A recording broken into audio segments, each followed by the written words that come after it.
Hunting can be unpredictable. Sometimes the shot is at your feet. Sometimes it's across a valley. So what do you do if you're presented with both at the same time? Golfers have lots of options. They have one of these, they have one of these, or indeed one of these. Hunters, on the other hand, have very few options to take that shot. We can't turn up with a caddy or a range of rifles to cover all shooting situations. However, we got something here that can offer you two clubs at the very same time. So this is the very well known and well used Aimpoint Micro H2, and that plonks on top of a rifle. You just use that for most running targets. Very capable. But recently just come out, it's called the Acro, the Acro C1. Look at the size of that, it's tiny. Look, it's just a bit bigger than my thumb. What this film's all about is maybe just explaining, demonstrating the limitations, but also why this little red dot sight could actually transform somebody's shooting. Aimpoint Acro started life on a pistol, but the military wing of the business since developed it to mount on your rifle scope. But where? If I have it up here somewhere, that seems the most logical place to have it, or I can fold it down to the side at right angles.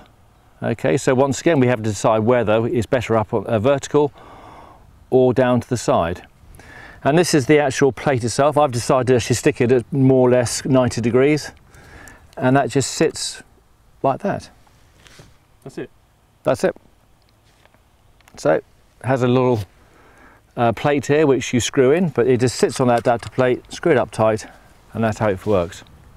It is as simple as that. Now you might well ask, when am I going to need that? Well, we're going to work through some plausible scenarios at Tim's Fieldtester range, from Driven Boar to Amorous Row. Plus, Tim has already experienced a hunting situation where an acro and scope combo could have been just the ticket. You can remember, David, we were on that rock face and the deer were coming over the top towards us, and so therefore I was on, I don't know what scope, I was on 2 or 3 pag, they're about 20-30 yards away. You know, so therefore they were just coming over the rocks, and it's like, and I was looking at the scope trying to find out where they were, and they're coming over, bang, bang, bang. And then, the famous shot, you shouted to me, said, "Tim, there's a fallow over there." And I swung around, and there was a deer 200 yards away, running at full gallop. Got it. See, excuse my French, but bloody hell. We got it. We got it. Okay, so therefore that application was a classic example, whereas I would have the red dot for shooting these game coming within, say, 30-40 yards, even less. I can just pick them up very easily, yeah? But the longer distance one, I could just go back onto the scope, and the scope would probably be at a 6 or 7 pab, for instance, I don't know. And I'd be more than happy to take that shot. To make things interesting, Tim is going to see how well he can group shots using a scope on high magnification and the acro, which has no magnification. The next thing to do is have an accuracy test. 0 to 150 metres, 0 to about 80 metres. I'm going to shoot 3 from the scope, 3 through the Aimpoint red dot sight, and see what happens. And be very interesting to just compare the grouping perhaps.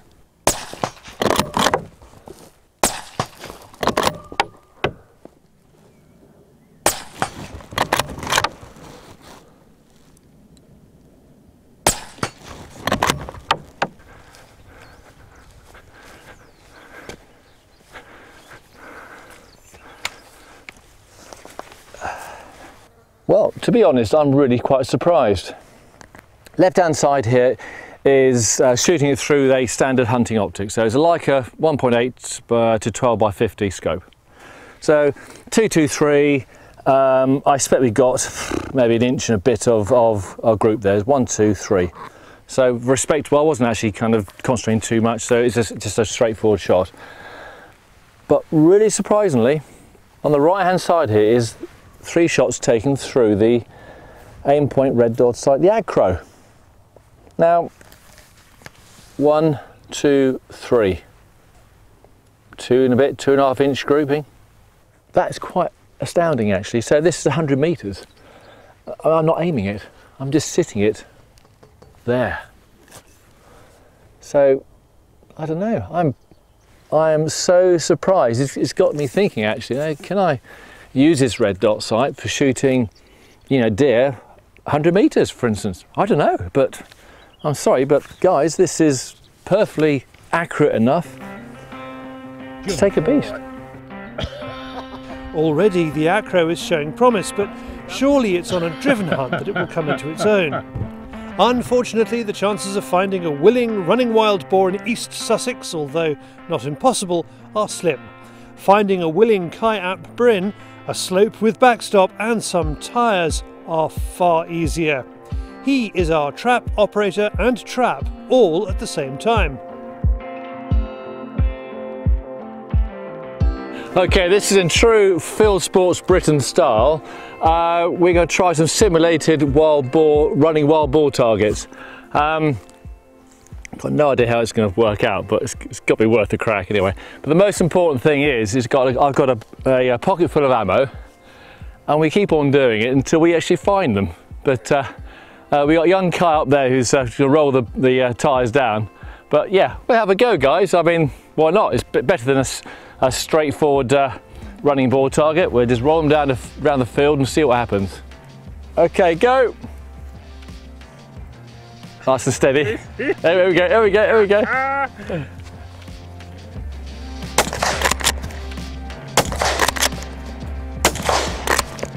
Three shots on that. Rolling. It worked, didn't it?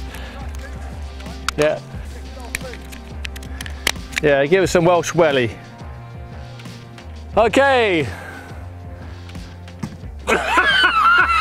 You serious?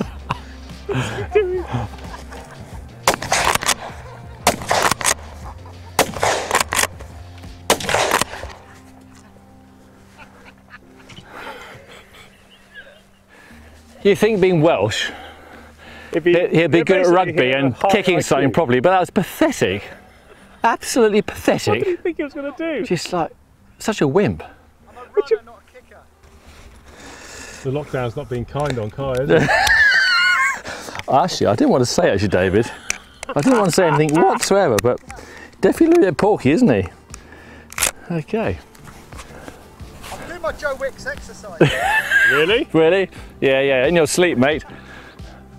Okay, let's go. Put some effort into it. Oh my, oh. No! No! Have that, have that.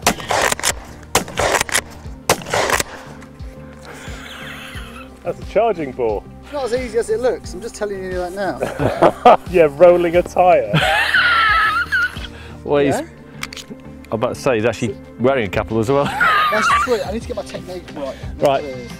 Let's go back down then, drag him back up the hill. I'm back up. When you're upright, you're vertical, then it's running boar, then you've got to just twist it, and that first bit of twist does feel a bit alien, but once you pick up the red dot, the rifle could be any position really, because all you're doing is actually just watching that or just seeing where the red dot is.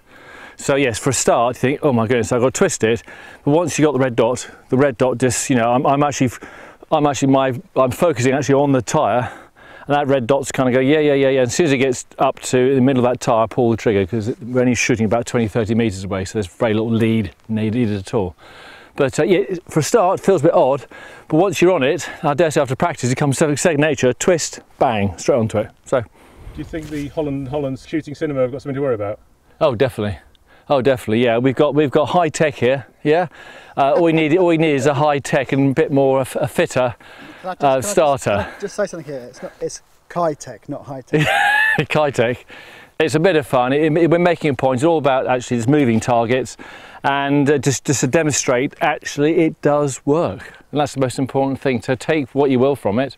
It does work. How would you have coped with using the scope with that particular scenario? Is it? Well, with a red dot, both eyes are open. So I've got full peripheral vision. I can see everything going around me, and I've got that. I can see where it is, and I can track it.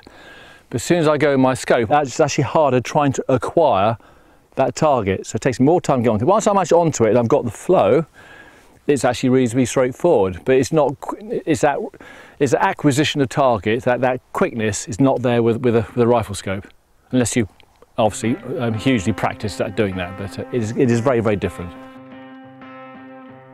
Scenario 2 is a close-up row.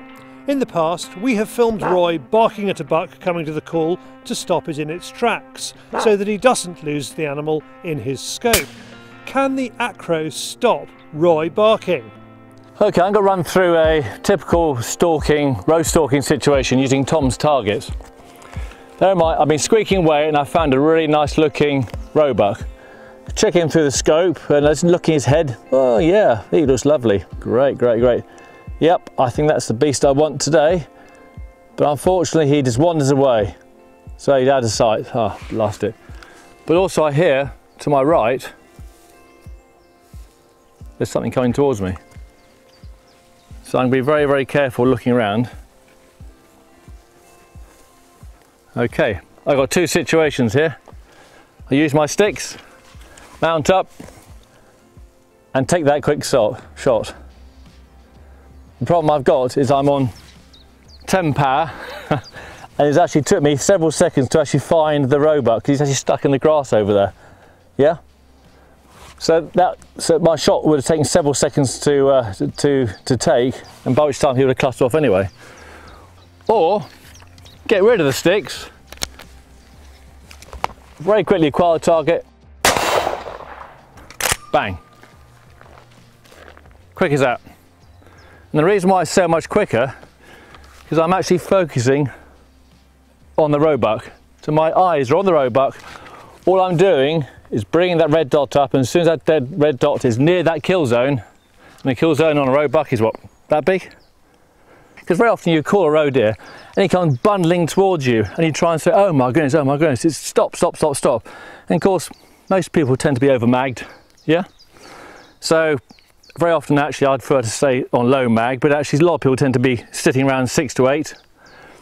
When that roebuck gets within about 30 metres, suddenly there's huge great beast in front of you. You think, oh my goodness, I've got to take a shot with this. I'm magged up, I'm shaking away as well. But with a red dot, it's one-to-one magnification, so there's no magnification at all. There's no shake. I'm constantly looking at that roebuck all the time.